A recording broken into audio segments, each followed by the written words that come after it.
ערב טוב, אני אתחיל בעברית למרות ששפת ההייטק היא מין אנגלית כזאת טקית. אז כשהכרתי אתכן ואת ניצן לפני הרבה שנים, ואנחנו בענייני משפחה פה ושם, אז עדיין בהתחלה אימיילים גם בענייני משפחה היו באנגלית, וזה היה לי נורא מוזר, אתה מדבר בטלפון בעברית ואז אתה עובר לאימייל וזה באנגלית, אבל כך התרגלנו וכך זה עולם ההייטק הישראלי, מין אנגלית משונה כזאת, ואנחנו ננהל את הפאנל הזה באנגלית הזאת. אז כולם נעבור לשפה שנייה. Good afternoon, ladies and gentlemen. We're talking about deep learning, machine learning, all my new learnings. I'm a musician, a music producer, and I use a lot of the technology that you made maybe 20 years ago. And if I get to live for 20 years more, then I'll use the technology working on today. I was reading a little bit about machine learning and deep learning, and I found this really nice article, and it starts with the saying that machine learning is like sex in high school. Everyone is talking about it, a few know what to do, and only your teacher is really doing it. So we'll be talking about machine learning. I learned about the hierarchy of AI, about neural networks, and being one type of machine learning, and deep learning is as a mode, a method of building, training, and using neural networks. And this was the first time I read a simple introduction to the field. Usually you have to choose between complicated scientific explanations or a populist view of data science, magic, and the jobs of the future, etc., etc. So I'll ask Shmuel. Shmuel, if you had to explain deep learning to an 8-year-old or a newcomer or anybody who's uninitiated in the field, how would you do it? Actually, when I started programming many years ago, I would give instruction to the computer. When someone hits certain keys, do something else. When you read some character, do something else. Basically, a set of rules that tell the program what to do. Right now, when my students write a program, actually they don't write the program. They download the network from the internet, and they collect data. And what they do, they feed the network they downloaded with examples. And all the network does, they learn for examples, and the idea is give me enough examples so that I can be able to solve problems I've not seen before. For example, face recognition. In face recognition, the issue is given two faces, tell me if these are the same person or not the same person. So after about 4 million examples of pairs of same person, not same person, we expect that the good face recognition systems will be able to get a new pair of two faces I've never seen before and being able to say, are these the same or not the same? So the idea is we do something, we don't know the rules. We don't have the rules how to do them. But if we give enough examples to the neural network, eventually the neural networks can come out and generalize these examples and give us an answer. Even when we ourselves don't know exactly how to do it, but the network learned how to do it just for examples. So if I understand correctly, the main difference between traditional computing and deep learning is the usage of a large amount of data, that the ability to use a lot of data and high computing power makes a difference, or is it more complicated than that? Is the ability to solve problem we don't know how to solve before. I mean, it's not that we don't know. We know how to recognize faces, but we don't know what instruction to give to computer so the computer will be able to recognize faces. So in such problem where we do not know how to formalize the rule to do them, we give examples and the neural network systems learn by itself how to differentiate. And you're right, it needs a lot of data normally and a lot of computing power to learn how to do that. Great. Anybody wants to comment? Just briefly, I'm Miki, Elad from the Technion, computer science. What Shmuel described is general machine learning based on examples. If we are to explain deep learning, we have to say something about the network and maybe the resemblance to to the brain tissue, maybe something of this sort. But remember, this is an 8 years old, so there is a limit to what you can say. He's 10 by now, so you can Okay. make it more. So if he is 10, then you can start talking about backpropagation, batch normalization, all that stuff, of course. That's my son, yeah. Okay, actually deep learning is so different from many other scientific methods, and the fact that so many theorists, like even you just said it, Shmuel, so many theorists admit that they don't fully understand how it works, but it just works. And classical computing is based on proven concepts. Deep learning is equivalent to, maybe some people say, alchemy in the old days. Miki, at the state of the art today, is deep learning a scientific method or black magic? Black magic, unfortunately. Okay, thank you. Let me explain.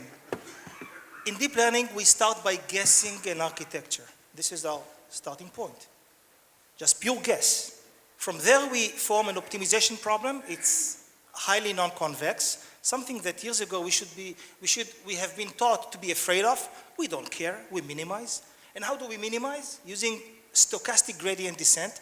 7 versions of them, we have to choose one. And how do we choose? We just run all of them and see which gives better results. We hope that it gets to a good local minima. We hope that it gets to good generalization. And this is crazy because networks are typically over-parameterized. It's just sheer craziness. And if all these are not enough, we do know that the network at the end is highly non-robust in the sense that if you take it a little bit away from its current values, it will give you completely different results. So why should it work? I mean, if I would have taken all those features and gone to an expert in machine learning 15 years ago, and I would have told him, listen, here's a story, here's a field I'm about to invent, and those are the features, non-convex function, and all those things I mentioned. What do you think? He would have dismissed me. He would have said that I'm crazy. It wouldn't work. Well, it does, but there are no explanations. And as long as there are no explanations, dark magic, unfortunately. It is dark magic. It doesn't feel like dark magic because we are used to it. We have grown to rely, to trust it. It delivers empirically. But explanations are not there yet. So how do you do research? I mean, where do you find the path to continue your research if it's all black magic? Using scientific methods like you were taught and all your life. Exactly. This is the main conflict of all of us researchers working in this field. We are devastated. The research that we are doing is changing its face in front of us, and we have to accommodate. It's hard. So how do I do research? I'm trying to bring explanations, mathematical explanations, and those are very hard to bring. Others will just simply trust the machine and use it and to solve actual problems. It varies. People do research in a new form. Anybody wants to comment it? I'm a bit shocked because, this feels like science fiction, not in the technology, because technology is, okay, we're used to new things, but the way humans, researchers, professors, the academia, treats deep learning, that's science fiction. I mean, like HAL 9000 and 2001 Space Odyssey. I mean, it's just there. Yeah, I'm Yossi Keller from the Faculty of Engineering in Bar Ilan. And I have a large group that only works on deep learning because no one nowadays wants to do anything else. I'm just forced to do it. So yeah, I'm like a captive. So regarding what Miki said, I think that there are some open questions, like the convergence issue, that are still open. But when we go on and we're now preparing papers for ICCV, for instance, we have a very good idea of what we are doing. I mean, when we are adding losses, what is their particular influence? What is the direction to go for? It's not like we're throwing things out of the dark and hoping for it to work. So that's more like AutoML, okay? So no, we are human ML. So when we design an algorithm, we use previous schemes, but we know what to add, and it makes perfect sense. And I would just add that when I used to use SVM, like a few years ago, although there is a very strong theory about the convergence and the KKT conditions and a lot of technical jargon, in practice, I never knew what's going to happen with a particular data set. In particular, because we never used the actual real SVM, we only had some kind of fast approximations. So Yeah, we had a great theory, but I actually never used it because it didn't work. In practice, I couldn't use it. Actually, I'm Lihi from Alibaba Technologies Israel, also a professor at the Technion, electrical engineering. And actually, I don't see why you're so concerned about this. Many of the developments, many of the things that have been developed over the years started completely not understood. Like the Wright brothers started flying before they had any idea how an airplane would look like. No, but they still built it according to, they had a plan. Well, we have some good You have a inclination plan, yeah. what we're doing, right? There are some ideas, there's a brain, it does stuff, there are functions that do things. Like, we're not in complete darkness, there are I'm sure. paths. We don't know the way, but this is how the world has been developing. And it's very frequent for engineers to solve things way before the mathematicians can explain them. And I'm an engineer, so Yeah. I'm all in. Hi, my name is Rutie Adar from Samsung Strategy Center. Maybe I'll be a little bit the devil's advocate here. When we consume deep learning algorithms, there is also a notion of explainability of AI. Okay, explainability of AI is really important in some cases. For example, if I give a loan to someone and don't give a loan to another person, regulatory would require me to explain why I chose not to give a loan to someone. If I take someone to participate in some kind of health or clinical study, and I choose him and not choose someone else, I need to be able to explain it. And we're going to see more and more regulation requiring the explainability of AI. Okay. Okay, we'll get more into that later, but my next question is to you, Lee, because, I mean, we're talking about this new technology, and I think both of you are in that crossroads between universities and the real world of commercial companies, and new technology is being adopted, I feel, as a user, as a professional user, and also as a consumer, that new technology is being adopted by the public and the commercial sector much faster than before. And the flow of knowledge from the academic research to commercial production is almost immediate, at least we feel that way. And much of the research now is being made inside the big tech companies like Google and Apple and Alibaba. And, well, it's not... there used to be the Bell Labs in the 30s and 40s and 50s, and a lot of things were invented then, but it's different now. It seems different now. And the lines seem to be blurring between academic research and industrial development. And you're a professor, and you're also chief scientist at Alibaba, Israel. And how do you juggle along the line between the academia and industry? How is research done in the industry? Is it different from being at the university? What kind of research fits different sectors? Where do you draw the line? First, you started by asking what's the difference between academia and the real world, and I totally object. So without academia, we wouldn't have deep learning, we wouldn't have what we call AI. So academia is the real world. Its part of the real world is maybe different from that of industry. Now, for me, my perspective, how do I juggle? I don't. I cannot do both. So I'm mostly in Alibaba. But some people have other models. Some people succeed in doing research in both industry and academia. And I've been talking to many people over the last few years, because if you look at what's happening outside Israel, in the United States, in Europe, in the Far East, in China, people are going out of academia, moving to industry, doing the development and research over there. And there are several reasons. Obviously, it's data and computing power and money to your pocket, better income definitely play a role. So these are all factors that come in. Now, different people have different views on how this should go together, whether universities should let people be in both worlds or not. So I cannot state here a clear opinion. Actually, my personal opinion has been moving from one side to the other. But one thing is clear to me. There is research that can be done in both worlds, but there is also research that will not, or very unlikely will be done in industry. So deep learning, it took 20 years for it to work. So people have been working for something like 20 years, and with complete failure again and again and again and again. companies are very unlikely to support such research. So very long term, I think that belongs to academia.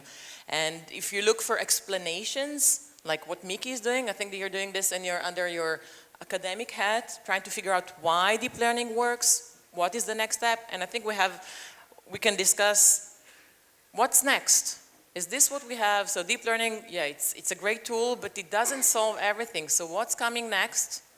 And is it just going to be some parameter tuning, different architectures that yeah, definitely we can do in industry? Or do we need a completely new solution, something very, very different? And that one will be more likely be developed in academia. So this is my opinion, but I already know that people have different opinions, so go ahead. It's not different. Thank you. I would like to add on this. We agreed he will say that before. Exactly. As a rough guideline, I would say that industry papers, I'm talking about research. Industry research should be about problem solving, whereas academia research should be about explanations and insights. It's not a mandatory rule, but a rule that generally should be followed. I'm expecting papers from the industry to leverage the availability of computing powers, the availability of data, the proximity to the problems. And because of that, problem solving seems like the right thing to be done there. When it comes to the academia, we have more time. We are not pressured. We are not supposed to create papers that have immediate consequences, practical consequences. If I can rephrase Ronnie Kimmel, a good friend of mine, he says that a good academic paper is a paper that you can never use. So I'm not so extreme, but you don't have to use it immediately. Bring mathematical insights, and you don't have to run on 7 benchmarks. These are the kind of papers I'm expecting to see in the academia. But once people are work in both sides, like you two, Rutie and you, how do you divide? How do you make? I mean, you obviously are a purist. I'm consulting to Google in parallel to my academic position. I don't really juggle. I don't feel like I'm juggling. I'm just doing research on both organizations based on the topics that come to me, based on collaborations, etc. Shmuel wants to say something. Yeah. What we do at the university, basically, I call it curiosity-based research. We do research on what we care, what we find interesting, fun, and usability is the least of our concerns. Now, if I look at my history, once in 10 years, something happens by accident to be useful. Then we file patents, we form companies, we sell the companies, but the idea is we do things by curiosity. I am not sure how long you can run curiosity-based research in a company without bringing any usefulness. And much of the invention that came are maybe by accident or by coincidence. So this is the case of working in university. You work on what you want to do, with whom you want to do. And actually, just this year, 2 people are leaving Google and Facebook, are joining in Israel, the academia. And we asked them, why do you do that? You know, you go down by order of magnitude in your salary, and you have less computation power, less data. Why do you work in the university? Because the answer is, I want to work on what I care to work about and with the people I care to work with. And that's it. I'll add that I'm familiar with Israel industry, so I would say more than 90% of the R&D groups are not actually interested in writing papers. I mean, they have R&D goals. People are paying them to do products. That's most of them. I'm not well familiar with Lihi's group, but the only group other than that that is supposed in Israel to produce papers is Lior Wolf's group in Facebook. Other than that, no one is actually writing papers. From time to time, you'll see a single paper coming out, but typically that's like an extra job that someone wants to do. Having a research group is very expensive. It's unique people, like my colleagues here. They are expensive, difficult to hire people for that. And if we look back at history, we had the Bell Labs in New Jersey. They still exist. And once the money dried out about, I would say, 15 years ago, they fired everyone. So it's very difficult and expensive to retain the research personnel for a long time. So it's like a sinus. Now people are moving to industry. Hopefully for them it will take as much as time as they can. I mean, I'm happy for them, but at some time it will go back to university because of the funding issue. It's all about money. And one more comment about this. You know, it's very, very fulfilling for someone working in the industry to know that what they developed actually is being used by hundreds of millions of people. It's in the pockets of hundreds of millions of people. People are using it constantly, many times a day. It's very fulfilling. I mean, you can't get it with a paper. And I can understand people getting fulfillment, like Shmuel said, in academia, working on curiosity and things that they care about. But nothing is like, you know, knowing that what you developed is a product that is used by so many people in so many different applications, some of them saving lives. We had several healthcare examples this morning. Well, I guess, I mean, you can say that about things that were developed at the academia many years ago and are now developed and are now marketed by the companies. But the tension exists and it's good, I think. But now we'll go into the ethics and the moral issues concerning what you guys do. As a society, it seems like we've almost given up on the issue of privacy. I mean, young kids don't care about privacy. I asked my kid and his friends, they don't care to give out everything. But we as adults, you know, we're more sensitive to that. And we're used to the fact that companies, big companies know everything about our habits and our social lives. We have reluctantly or not agreed to pay this price for the benefits of free social media and cheap products and software. Most of this data is traditionally offered by us when we buy online. We listen to music or we surf to specific sites. But now, with the advancement of AI and deep learning, specifically, we can be detected unwillingly, not just by the things that we give out. By analyzing our photos and videos, and our personality traits can be detected, our sexual preferences, our honesty, our laziness or hard-working habits. Are we absent-minded? Are we organized? More. A new Japanese app even claims to predict that if you're about to shoplift or not. I mean, from judging the way you enter the store. This is science fiction again, like Spielberg's Minority Report. It's becoming reality. So, Rutie, assuming that the tools will become more and more accurate, should they be allowed to operate in public areas when we walk down the street, for example, without our permission? How should society regulate our privacy in this era of deep learning, if at all? So, Izhar, this is a really interesting question because it's not only to do with computer vision. The trade-off between technology benefits and privacy has to do across the board with many technologies out there, not only AI and not only computer vision. And probably this is kind of a spectrum. Of course, some areas are very, very sensitive. I wouldn't want my children's x-rays or my mammography to be accessed by anyone except my physician, or some people that can have access. On the other hand, we are very accustomed at all age that we are photographed in public areas like airports or parks or streets, and that's maybe okay. So probably there is going to be a spectrum between, let's say, the public areas, workplaces, some more private gatherings, all the way to my home. And my home should be my fortress. So we're going to see at home things that never leave the home to the cloud, are only processed at home. But, you know what, if we're talking about home, we're going to see more and more cameras entering our home.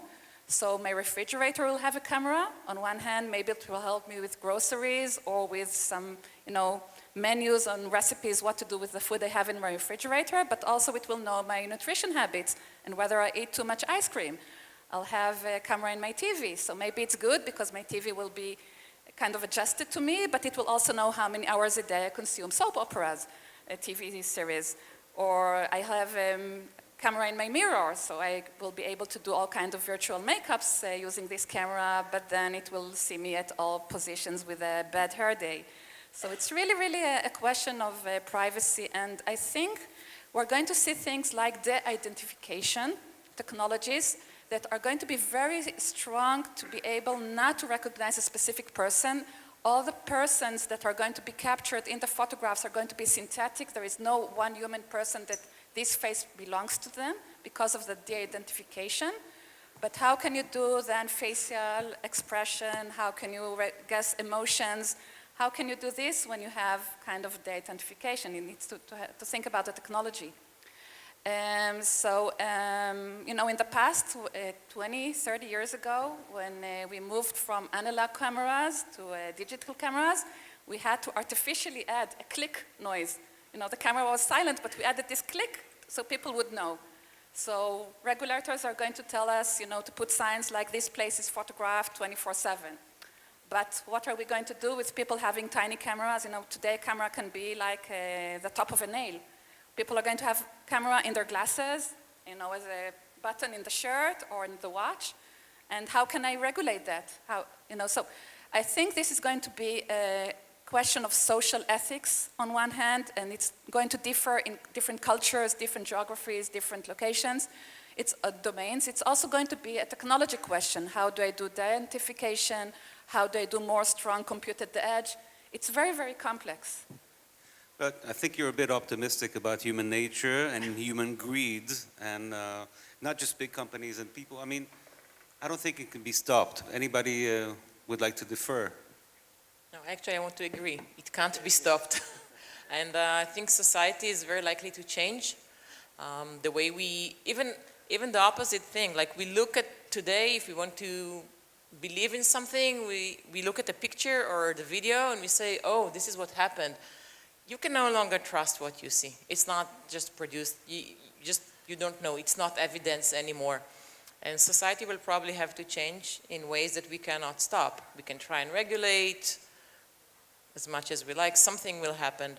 And I know we're switching from Minority Report movie to The Fifth Element, and maybe everybody will look like Mila Jovovich, would be nice, but Only in the video. I don't know what's going to happen. The future is exciting.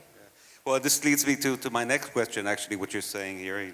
The concept of deepfake. I mean, this is the way I think most people know something about deep learning is seeing Barack Obama cursing Trump, or Hollywood stars participating in porn films. People see fake videos of politicians saying things they never meant to say, never did say. So as scientists and people in this industry, do you think there should be a regulation on technology? Because this is more than privacy, and this actually says something about human nature, and when you give this technology to people, they misuse it and abuse it sometimes, and what do we do about it? Do we regulate? Do we censor? Is it possible at all?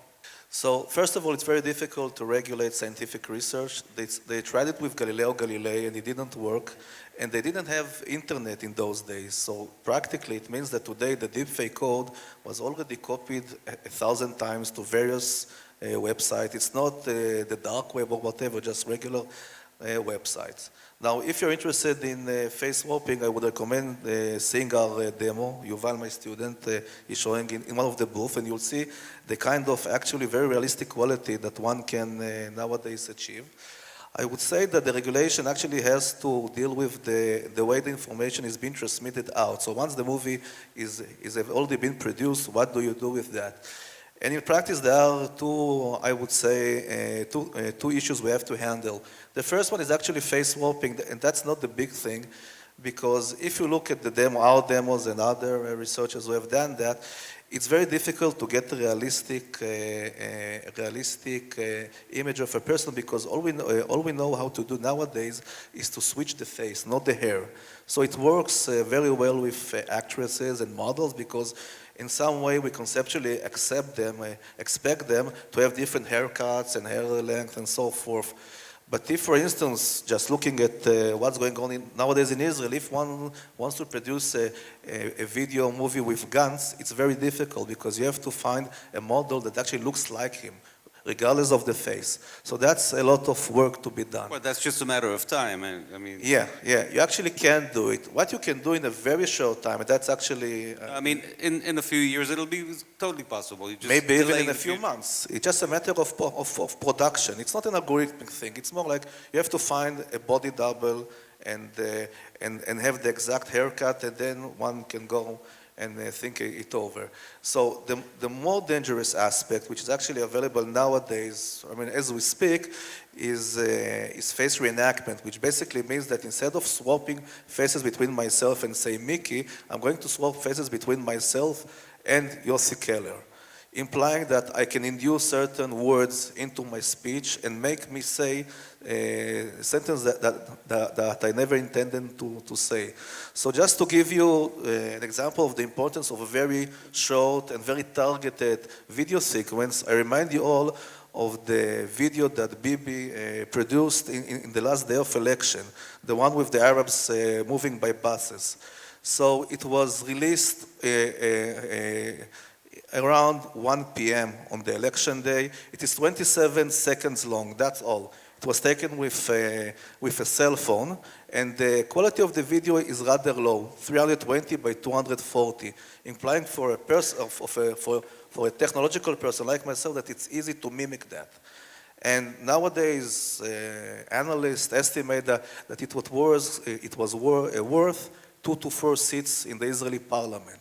So a very targeted, a very efficient video sequence might have this kind of Archimedes influence on Israeli society.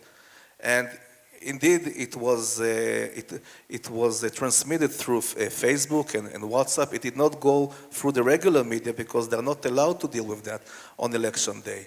So I would think that regulation has to think about scenarios like that, where with a very targeted message, a very short video sequence of 25 seconds, a false one, of course, if someone produces that, you can do quite a lot. So that's like the focal point, I would think. So I have a comment. I think that we should look beyond faces and videos and images. AI can do many things. It's huge. And just I think last week I read an article that Andrew Yang is planning to train 1 million AI experts. And in an hour from now, we're going to have a talk here by Itamar Friedman from Alibaba about AutoML that will make machine learning accessible to everyone with the click of a button. So AI is going to be accessible. It's going to be available to everybody. You will not be able to regulate it.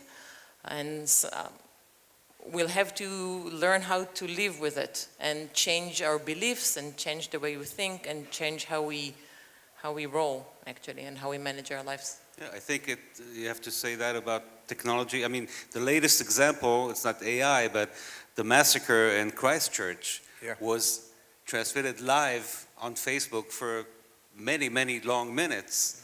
And then everybody's trying to put it down, but you can still find it on the net. Yeah. And another aspect of it is life mimics technology. This guy, if you see the video, it looks like Call of Duty. It looks like a game. So you can't stop it. But society people will probably have to develop their own filters or become more, more immune in a way. And we can also hope that technology will take place. It's not only regulation and social conventions, it's also technology. Maybe technology can help us here to identify videos that were worked on. Maybe technology can help things like blockchain to seal up the history of a video. So hopefully as good as technology is in creating fake videos, technology will be as good as in identifying and sealing it and preventing it. Well, it will probably stay a cat and mouse game forever, I suppose. So here we are at the end of our panel, the end of our talk, and the last question. And it's back to the science itself. And I've learned from some of you, talking to Chen and some of you guys, that deep learning has completely taken over computer vision research. And it seems like the classic fields of image processing and computer vision belong to the past. So it's back to you, Shmuel. Is this true? And if so, can we already see the limits of even deep learning? Has it reached its peak? Deep learning is giving us a tool that wasn't available before to be able to recognize things that we were not able to recognize automatically before. And this will, right now there's a lot of enthusiasm because we've never seen this tool before and everyone is trying to do their own little feature, but eventually will become one of the set of tools that we use in computer vision, AI, any kind of perception. And when we actually look on systems that use deep learning is only one component there. Look for autonomous driving, for example. So deep learning will recognize cars, lanes, people, but how to compute time to collision, it's mathematics. And how to, actually, how many people here know about the term time to collision? And remember the equation? Okay, so time to collision and equation used to learn in computer vision back then where geometry was useful. It'll become useful again because you cannot have an autonomous driving system without time to collision computation. But right now we all take all of this for granted and we only focus on the newcomer, it's on the deep vision. But in a few years, deep vision will become yet another resident of our technology, will be added to the tools set that we all use and help all computer vision and AI move forward. So you asked, the question was, is deep learning, is it it? And again, I don't see how you can ask this question. It's like asking, has humanity stopped evolving? Look at all those brains here. So many neurons are firing right now. They're excellent people, very bright. No way we're done. And I would like to add something. Image processing and computer vision definitely got a blow from deep learning, but I think they will have a great comeback. And this will happen when deep learning solutions hit a wall, a performance wall. Because it's happening, it's starting to happen. We are facing this wall, and the only way to cross it is to bring back understanding of the visual information, and from there, build on top of deep learning. It's not instead, it's on top of deep learning, the next chapter of those fields. So they will have a comeback, hopefully. Yeah, hopefully. I would just say that the first 5 years were actually amazing because it was very easy to get new results because it just worked for everything. And now the pace is, I would say, is actually slowed significantly. And indeed, like someone already said, we have a lot of small papers coming out. But then someone, smarter people, smarter than us, will come up with a new technology for guns, a new technology for reinforcement learning, and a new technology for something that I can't even imagine right now. So these are kind of unique events that happen every 2-3 years, and guns were like about 2 years ago. So now we have something that's going to happen next year probably. So you have like regular evolution and then something just happens. Someone comes up with a great idea. And we're just looking for the next great idea. Great, so thank you very much. And you've seen these big brains. And now, as Lihi said, it's up to your neurons to start firing and doing the work for the next generation. Thank you.